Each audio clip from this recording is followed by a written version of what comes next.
नाज़रीन, फुकुओका के शहर जापान से हुमायूं मुग़ल आपकी खिदमत में आदाब अर्ज़ करते हैं। जैसे कि आपको मालूम है कि मेरा चैनल है वो 90% जापानीज़ के लिए होता है, लेकिन आप मेरे जो फॉलोअर्स हैं उसमें उर्दू स्पीकिंग भी है, इंग्लिश स्पीकिंग भी है, जापानीज़ तो डेफिनेटली हैं। तो ख़ास तौर पे जो हमारे पंजाबी भाई हैं, पाकिस्तानी भाई हैं, कहते हैं मुग़ल साहब तुसी कदे अंग्रेज़ी च लगे रहंदे हो तो जनाब कदे जापानी तो तुहाडी साडी ज़बानी समझ नहीं आती, तुसी इन्नी मुश्किल जापानी बोलते हो। कोई साडे लिए सादे आप बंदियां लिए कोई थोड़ी बहुती हफ्ते च 1-5 मिनट का मैसेज भेज दिया करो।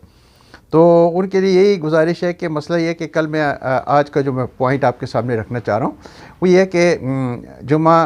का जो हमारा खुतबा होता है, जुमे के खुतबे के अगर पॉइंट अगर मैं आप लोगों को थोड़ा सा एक्सप्लेन कर दूँ तो मेरा ख्याल है वो ज़्यादा बेहतर होगा, बजाय इसके कि मैं कोई अपनी फ़िलासफ़ी आपको सामने पेश करूँ। तो हर जुमे यहाँ पे फुकुओका मस्जिद में जब जुमा होता है तो पहले ये होता था कि जुमे के बाद जो है हमारी पाकिस्तानी कम्युनिटी की गैदरिंग बैठ जाया करती थी, एक आधी हदीस पढ़ के वहाँ पे फिर जो जुमे का खुतबा होता था उसके पॉइंट जो है वो लोगों को एक्सप्लेन उर्दू में कर दिए जाते, क्योंकि हमारे इमाम साहब वो इंग्लिश में खुतबा देते हैं। और ऐसे आप जैसा कि आपको मालूम है कि हमारी पाकिस्तानी कम्युनिटी जितनी भी है वो अनपढ़ लोग ज़्यादा हैं, बेचारों को उर्दू तो आती नहीं, तो इंग्लिश कहाँ से समझेगी, वो पढ़ना लिखना है, लेकिन वो बस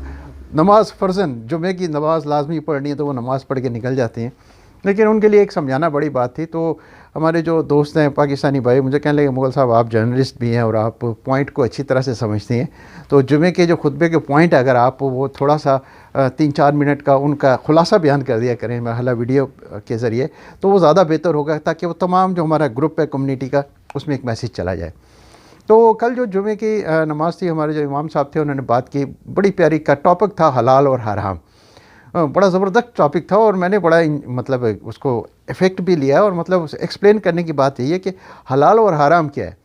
इमाम साहब कहने लगे कि हम तो चीज़ों के ऊपर देखते रहते हैं कि वो इसके ऊपर कोई गलत चीज़ तो नहीं पड़ी, ये खाने पीने की चीज़ों में हम कभी उसको हलाल देखे हैं या हराम देखते हैं, लेकिन कहते हैं नहीं, ज़िंदगी के अंदर भी हमें हलाल हराम जो है ना उसको समझने की ज़रूरत है। वो कहने लगे इस्लाम का बेसिक फ़लसफ़ा ये है कि हलाल और हराम की तमीज़ बताना, ये इस्लाम का मेन मिशन है। तो इसको अगर आप नहीं समझेंगे तो हलाल हराम की तकसीम किए बगैर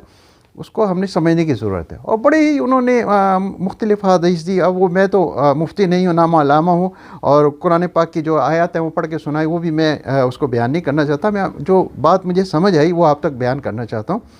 इमाम साहब कहने लगे देखिए कि हम खाने पीने की चीज़ों में हलाल हराम की तफरीक करते हैं, लेकिन अपनी ज़िंदगी के अंदर जो है ना हम हराम भी कमा के लाते हैं।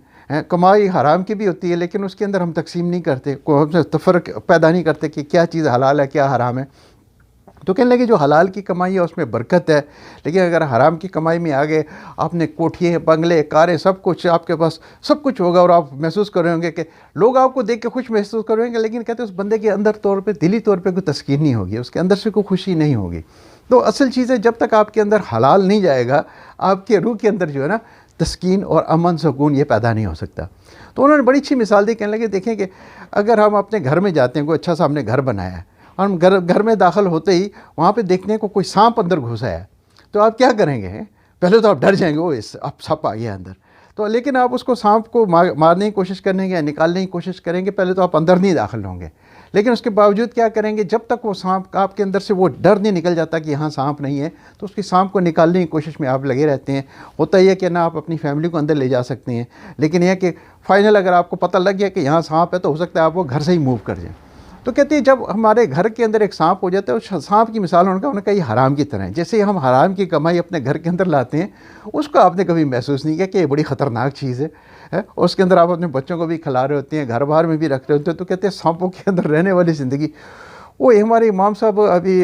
हाली तौर पर अपने मुल्क से मतलब वापस आए हैं, तो मुझे बड़ी ज़बरदस्त उनकी बात लगी। तो ये बात मैं अपनी जो कम्युनिटी है पाकिस्तान की, जो हमारी कम्युनिटी है पाकिस्तानी हमारे भाई हैं जिनको उर्दू इंग्लिश समझ नहीं आती, उनके लिए पॉइंट दिए। कोशिश करें कि हक हलाल की कमाई खाएं और अपनी ज़िंदगी के अंदर भी हक और हक हलाल का मतलब हलाल जो है ना उसको अपनी ज़िंदगी के अंदर ठोस लें, अपने अंदर अमाल के अंदर, अपनी अखलाकियात के अंदर। जब तक हमारा हलाल नहीं आएगा, ये सांप अगर अंदर आ जाए तो फिर आपको समझ लें कि ख़तरनाक आप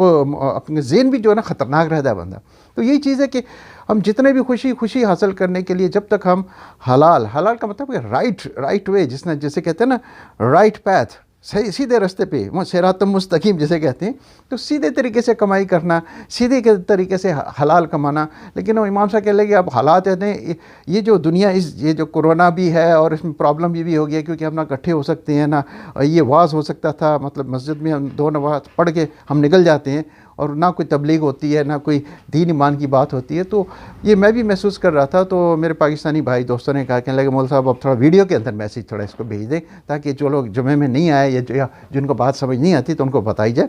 तो इमाम साहब कहने लगे कि अभी ये जो दुनिया है इसके हालात में हम ऐसे हैं कि हलाल कमाना बहुत मुश्किल हो गया। हराम आप थोड़ी सी कोशिश करें, किसी को थोड़ा सा दगा दें, किसी को टोपी पहना दें, किसी को झूठ बोल दें, तो ये कि इधर के पैसे उधर कर दें, तो कहने हराम कमाना इतना ईजी हो गया कि अब हलाल का कॉन्सेप्ट ही ख़त्म हो गया। तो कहते हैं ये जो हमारा दीन का मकसद है, इस्लाम का द मेन पर्पज़ वो ये कह लगे कि हलाल और हराम इसको टीच करना जो है ये इस्लाम का मिशन है। इस्लाम का मकसद ही है कि हमारे नबी जो हैं उन्होंने यही हलाल और हराम की पहचान बनाने के लिए आए हैं। तो जब तक आपको हलाल और हराम की तफरीक का पता नहीं लगेगा,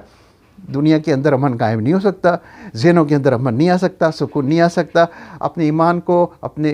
जज्बात को कंट्रोल करने के लिए ये कि जब तक वो आपके अंदर जो खौफनाक किस्म के सांप बैठे हुए हैं ना, वो इंसान को डिस्टर्ब करते हैं, तो उनको निकालने की कोशिश करने की ज़रूरत है। तो ये पॉइंट मुझे समझ आई थी, तो मैंने कहा पाकिस्तानी भाइयों को, ये मेरी आज की जो 5 मिनट की बात थी, इमाम साहब का खुतबा और ख़ुतबे के जो मतलब उनके पॉइंट थे, बोला खुतबा तो बहुत लंबा था, लेकिन जो पॉइंट मुझे समझ आई, जो मैं डिलीवर करना चाह रहा था, मैंने कहा हर जुमे के जुमे अगर मुझे कोई ऐसी बात मुझे जो समझ आती है वो आप तक पहुंचा सकूं। ये थे हुमायूं मुग़ल, जापान, फुकुओका।